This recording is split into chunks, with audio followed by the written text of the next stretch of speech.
Leggeremo un passo in Luca, capitolo 17, dal verso 11 fino al verso 21.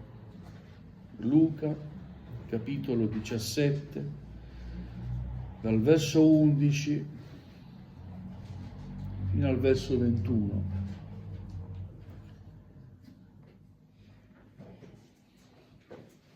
Amen. Vi invito ad alzarvi in piedi. È nostra abitudine alzarci per la lettura della parola di Dio, per onorare la parola del Signore. A Dio sia la gloria. Inizio a leggere. Nel recarsi a Gerusalemme, egli passava sui confini della Samaria e della Galilea.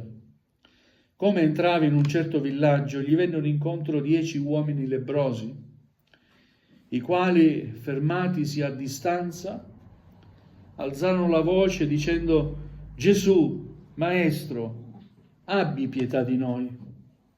Vedutili, egli disse loro: andate a mostrarvi ai sacerdoti. E mentre andavano, furono purificati. Uno di loro, vedendo che era guarito, tornò indietro, glorificando Dio ad alta voce, e si gettò ai suoi piedi con la faccia a terra, ringraziandolo. E questo era un samaritano. Gesù rispondendo disse: i 10 non sono stati tutti purificati? E gli altri 9 dove sono? Non si è trovato nessuno che sia tornato per dare gloria a Dio, tranne questo straniero? E gli disse: alzati e va, la tua fede ti ha salvato. Interrogato poi dai farisei sul quando verrebbe il regno di Dio, rispose loro dicendo: il regno di Dio non viene in maniera da attirare gli sguardi, né si dirà eccolo qui o eccolo là, perché ecco, il regno di Dio è dentro di voi. Amen. Amen. Amen. Fin qui la lettura della parola del Signore, accomodatevi. Alleluia, gloria al Signore. L'argomento principale di questo brano che abbiamo letto è senza dubbio la riconoscenza, la gratitudine che ognuno di noi deve avere verso Gesù. Ma come nasce la gratitudine? Da rendersi veramente conto di quello che abbiamo ricevuto, senza meritarlo. Se ci rendiamo veramente conto, se abbiamo l'idea chiara di quello che Dio ci ha dato, non meritandolo, allora non possiamo che essere grati a Dio. Amen. Alleluia. Gesù andava in ogni luogo, camminava. Nel recarsi a Gerusalemme, passava sui confini della Samaria e della Galilea, in largo e in lungo, anche ai confini. Gesù andava. E ancora oggi possiamo dire che non ci sono confini per lo Spirito del Signore. Alleluia, non ci sono barriere. Non c'è qualcosa o qualcuno che potrà mai fermare l'opera di Cristo. È vero che viviamo in tempi difficili e posso solo dirvi che i tempi saranno ancora più difficili. E non posso dirvi che in tempi futuri ci saranno cose belle, perché non è così. La parola di Dio ci avverte di questi tempi che stiamo vivendo oggi, e questi tempi ci parlano che il ritorno di Gesù è prossimo. Gesù sta per tornare. Non è una favola. Quanti pensano che sia una favola perderanno di andare con Gesù nel cielo. Ma chi ci crede veramente, aspetta il ritorno di Gesù, si prepara. Amen? E un giorno sentirà questa tromba che sarà suonata, una chiamata per il suo popolo. Ed è scritto nella Bibbia che il Signore prenderà la sua Chiesa. e la rapirà. Lui verrà dal cielo. Alleluia, questa è la sua seconda venuta. La prima volta è venuta come un bambino. È venuto uomo tra gli uomini, si è fatto uomo. Alleluia. Nella sua seconda venuta non nascerà da un grembo materno, ma verrà nella sua gloria, con la sua gloria, dal cielo. Amen. E verrà per la sua Chiesa. E la Scrittura ci dice che prima di questo i morti in Cristo risusciteranno. Letteralmente, proprio vedremo i morti risuscitare, i credenti, i morti dei credenti, di chi ci ha preceduto, risusciteranno, prima loro, e poi noi viventi li seguiremo. Gloria a Dio. Alleluia. Quindi la strada che abbiamo intrapreso, questa strada di fede, ci porterà nel cielo. Amen. Alleluia, gloria al Signore. E questo incontro tra questi 10 lebbrosi e Gesù non è scritto a caso, ma ci rappresenta qualcosa. La lebbra sappiamo che è figura del peccato, è vero? All'epoca era una malattia inguaribile, adesso grazie a Dio ci sono le medicine e si può anche guarire dalla lebbra, ma all'epoca era morte certa, morte sicura. I lebbrosi venivano emarginati, lasciati al loro destino. Nessuno si curava di loro. Camminavano e dovevano avvertire della loro vicinanza, avevano dei sonagli, affinché tutti, udendo questi sonagli, potevano prepararsi e scappare, andare via lontano, perché portavano la morte. Alleluia. Questo simboleggia l'umanità, lontana da Cristo e schiava del peccato. Alleluia. L'umanità che muore senza l'intervento di Cristo. L'umanità che senza Cristo era in balia di se stessa, della conseguenza del peccato che è la morte eterna. Gloria a Dio. Ma questi lebbrosi un giorno hanno incrociato la strada di Gesù. Alleluia. Alzarono la voce, videro che c'era Gesù, si fermarono a distanza, non osarono avvicinarsi, ma osarono alzare la loro voce a Gesù, chiamandolo Maestro. Gesù, Maestro, abbi pietà di noi. Amen. Perché nessuno aveva pietà di loro, ma si rivolsero a colui che sentivano per fede che sicuramente avrebbe avuto pietà di loro. Alleluia. Il Signore ha misericordia di ognuno di noi. Dio ha misericordia. Dio è misericordioso. Amen. Perché Dio ha tanto amato il mondo che ha donato il suo unigenito figliuolo, Gesù, affinché chiunque creda in Lui, cioè in Gesù, abbia vita eterna. Gloria a Dio. Dio è misericordioso. Amen. In qualche modo questi lebbrosi sentivano, alleluia, che Gesù avrebbe avuto misericordia per loro, e così fu. Trovarono misericordia. Quel grido non rimase inascoltato, quel grido è stato ascoltato. E io ti dico questa mattina, se tu gridi a Dio, Dio ti ascolterà. Amen. Alleluia. Non solo li ha ascoltati, ma abbiamo letto vedutili. Dio ascolta, Dio vede. Amen. Alleluia. Vedutili rivolge a loro una parola. Andate a mostrarvi ai sacerdoti. Perché questa parola? Perché dal momento che erano dichiarati lebbrosi, venivano espulsi anche dalle sinagoghe. Non potevano stare insieme, un po' il Covid, no? Altro che distanziamento sociale, no, non potevi neanche stare in presenza, neanche lontano, non potevi entrare nella sinagoga perché lebbroso, e i sacerdoti ti cancellavano dal registro della Chiesa. lebbroso, ormai è morto, morirà. Questo è l'interesse dell'uomo, ma l'interesse di Dio è tutt'altra cosa. Amen. Dio si interessa all'uomo. Alleluia. E ancora, in questa mattina voglio dirti, Dio ha cura di te. Amen. Alleluia, gloria al Signore. Andate a mostrarvi ai sacerdoti, perché vedano. Chiede il Signore un altro atto di fede. Non siete guariti subito immediatamente, ma andate a mostrare. Mentre siete così, in questo modo, andate a mostrare, camminate, cercate i sacerdoti. È un atto di fede. E mentre si incamminarono, furono guariti. Perché la fede viene sempre premiata.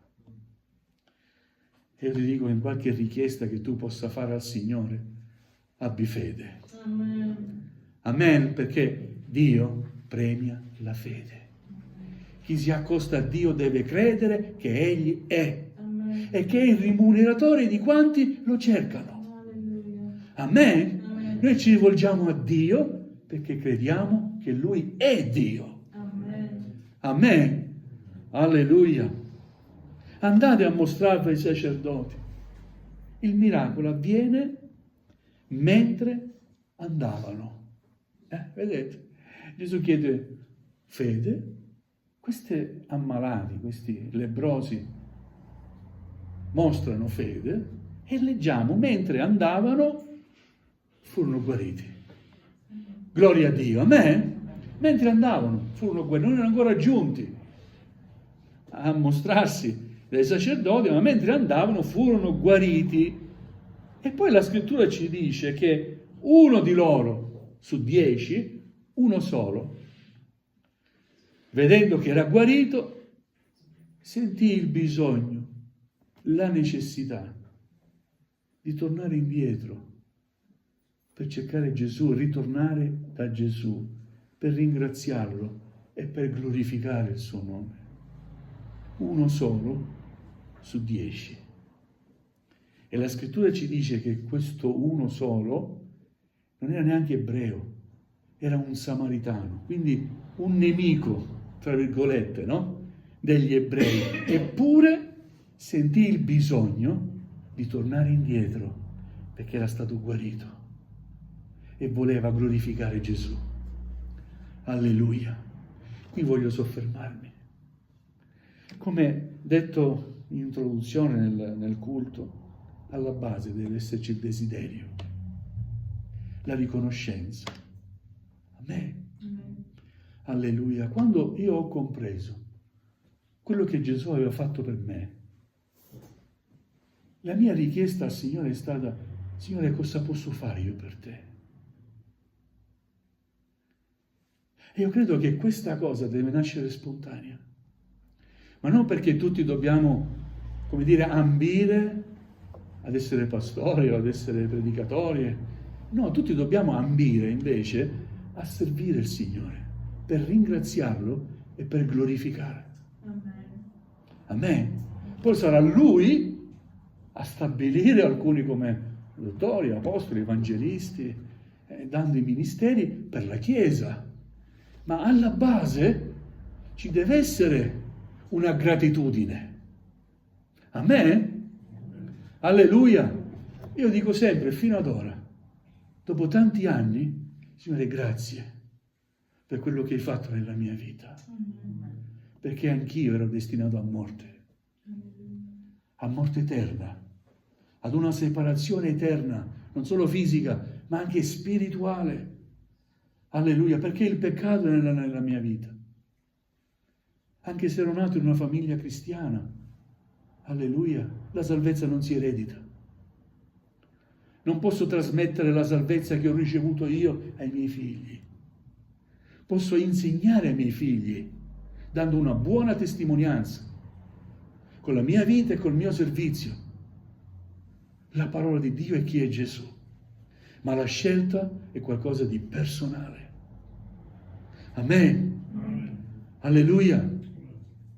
Noi non possiamo portare nessuno in cielo, però possiamo indicare la strada che può portare al cielo. Amen.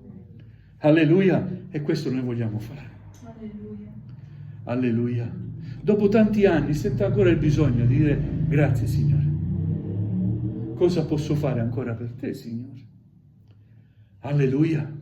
E ringrazio il Signore per quello che mi dà da fare. Alleluia. È un onore e un onore, è un privilegio servire il Signore, fare parte del suo popolo. Amen. Far parte di quelle persone che erano lebrose e sono state guarite e che sono tornate indietro per dare gloria a Gesù. Amen. E stare lì ai suoi piedi e dire Signore, non posso ricambiare quello che tu hai fatto per me. Io non potrò mai ricambiare quello che Gesù ha fatto nella mia vita. Sei d'accordo? Non so tu, ma io non riesco a ricambiare quello che Gesù ha fatto per me. Alleluia.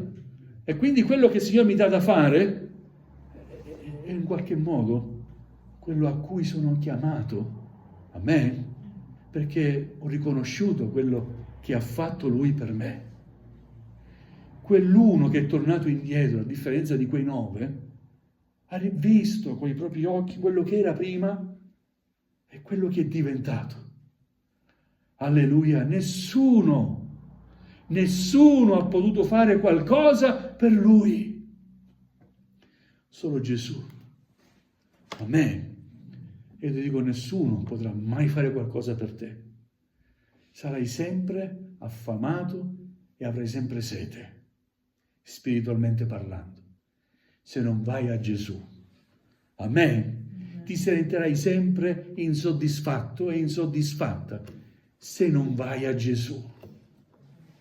Sentirai sempre il peso del peccato che ti aggrava se non vai a Gesù. Il tuo destino sarà morte eterna se non vai a Gesù. Amen. Gloria a Dio. Questa è la parola di salvezza che da sempre viene predicata, che ha predicato Gesù e che noi continuiamo a predicare. Una parola che non è cambiata. Durante i secoli tutto cambia, la storia cambia, vero? Ma la storia di Cristo non è cambiata. Gesù è lo stesso, ieri, oggi ed in eterna. Il metodo di salvezza non è cambiato. Bisogna accettare Gesù. Amen. Gloria a Dio. Alleluia. Uno di loro, vedendo che era guarito, tornò indietro, glorificando Dio ad alta voce. Questo glorificare Dio ad alta voce mi dà l'idea che quest'uomo era veramente felice. Alleluia. Perché? Perché quando ti rendi conto di quello che Gesù ha fatto per te, tu sei felice. Oh Gesù, ma quanta gioia ha messo nel mio cuore. Alleluia. Io che non avevo speranza, quanta speranza hai messo nella mia vita. Alleluia, gloria a Dio. Io che non potevo stare ai piedi tuoi, glorificandoti perché il peccato me lo impediva. Tu hai rimosso il peccato. Mi hai reso libero di potermi inginocchiare e invocare il tuo nome per glorificarlo. Amen. Alleluia. Gesù risponde a quest'uomo dicendo: ma i 10 non sono stati tutti purificati? E gli altri 9, dove sono? Non si è trovato nessuno che sia tornato per dare gloria a Dio tranne questo straniero. Quello che dice Gesù, queste domande, mi fanno comprendere come Gesù sia addolorato. Non è un dolore fisico. Sai, quando ti aspetti qualcosa da qualcuno e questo qualcuno ti mostra solo ingratitudine, non so voi, ma io ci rimango male. E la stessa cosa ha provato Gesù. E tutte quelle volte che noi non riconosciamo quello che Egli ha fatto per noi, Lui prova lo stesso sentimento di rammarico, di dolore interiore. Gloria al Signore. Alleluia. Cosa dice a quell'uomo che era stato guarito? Alzati e va, la tua fede ti ha salvato. Alleluia. Una frase meravigliosa, alzati, va, tu sei libero, la tua fede ti ha salvato. E quello che salva ancora oggi è la nostra fede in Cristo. Amen non è seguire una religione, non è essere iscritti a un registro di una chiesa che salva. Chi salva è la tua fede in Cristo. E come tu hai fede in Cristo, determinerà anche il tuo servizio verso Cristo. Amen. Alleluia, gloria al Signore. Interrogato poi dai farisei sul quando verrebbe il regno di Dio, ma tu che predichi sul regno di Dio e dici che viene il regno di Dio, ma quando viene il regno di Dio? Gesù risponde ai farisei in questo modo: il regno di Dio non viene in maniera da attirare gli sguardi. Sai, l'uomo tenta sempre di apparire, di far apparire le cose in un modo meraviglioso per far colpo sugli altri. Ci fate caso? Perché l'apparenza in questo mondo è tutto. Più le cose vengono pompate, no? Descritte, belle, e più sembra che gli altri vengono attirati. E in effetti posso dire che tante volte è così, molti vengono attirati da queste apparenze. Io posso dirti che Gesù non è un'apparenza. Anzi, posso dire una cosa, quando gli altri potranno dire: ma in quella chiesa sono pochi, non c'è nessuno, posso dirti che in quella chiesa invece c'è la potenza di Dio. Amen. Sai perché? Perché quando 2 o 3 si radunano nel nome di Gesù, Gesù è presente. Amen. Gesù non ha mai guardato i numeri e mai li guarderà. Amen. Gesù non ha descritto la sua opera come un qualcosa. No. Gesù non aveva un tetto dove riposare. Stava con gli umili, con i poveri, con i bisognosi, con i peccatori, con gli ultimi. Amen. Alleluia. E veniva criticato per questo. Ma guarda questo che dice di essere il Messia. Sta con i peccatori. E gloria a Dio, perché Gesù ha sempre una parola per tutti. Sono i malati che hanno bisogno del medico. Chi sta bene non ha bisogno del medico. Perché Gesù stava con i peccatori? Per toglierli da quello stato di perdizione. Amen. Per salvarli, strapparli all'inferno. Amen. Conquistare anime per il suo regno. Amen. Ma quando viene questo regno? Il regno di Dio era già Gesù. Gesù viene dal cielo. Amen. E quando dice, non viene per attirare gli sguardi e né si dirà eccolo qui o eccolo là, perché il regno di Dio è dentro di voi. Se tu accetti Gesù nel tuo cuore, il regno di Dio sarà dentro di te. Amen. Apparterrai, ti sentirai parte del regno di Dio. Amen. E ti dico qualcosa in più. Inizierai, quando accetti Gesù nel tuo cuore, a sentirti straniero. Ma come? Sì. Ma che ci facciamo in questo mondo? Non ci appartiene. Nel mondo c'è tanto peccato, c'è disubbidienza, c'è irreligiosità, cattiveria, odio. Non ci sentiamo stranieri. Non apparteniamo a questo mondo. Gloria a Dio, apparteniamo al regno dei cieli. Amen. Alleluia. E un giorno saremo per l'eternità insieme a Gesù. Alleluia, gloria a Dio. Per concludere, volevo condividere qualche verso del Salmo 103, Salmo di Davide. Alleluia. Che si lega un po' con quello che abbiamo detto sull'argomento della gratitudine. Salmo 103, alleluia, dice così: benedici, anima mia, l'Eterno, e tutto quello che è in me benedica il suo santo nome. Amen. benedici, anima mia, l'Eterno, e non dimenticare nessuno dei suoi benefici. Alleluia.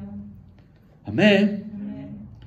Egli perdona tutte le tue iniquità, sana tutte le tue infermità, redime la tua vita dalla fossa e ti corona di bontà e di compassioni, sazia di beni la tua bocca e ti fa ringiovanire come l'aquila. L'Eterno agisce con giustizia e difende la causa degli oppressi. Egli fece conoscere a Mosè le sue vie e ai figli di Israele le sue opere. L'Eterno è pietoso e clemente, lento all'ira e ricco di bontà. Amen. Mi fermo qui. Ma soprattutto, cari nel Signore, vogliamo dire, anima mia, benedici l'Eterno. Amen. Non dimenticare alcuno dei suoi benefici. Non dimenticare che hai ricevuto salvezza immeritata. Non dimenticare che Gesù ti ha tratto fuori dalla perdizione e ti ha dato una nuova vita. Non dimenticare che indossavi abiti sporchi e il suo sangue ti ha lavato e ti ha purificato. Adesso il nostro abito è bianco e deve essere mantenuto bianco fino al giorno del suo ritorno. Amen, gloria al Signore. Alleluia, io ho concluso. Vorrei invitarvi a chinare il capo. Gloria a Gesù.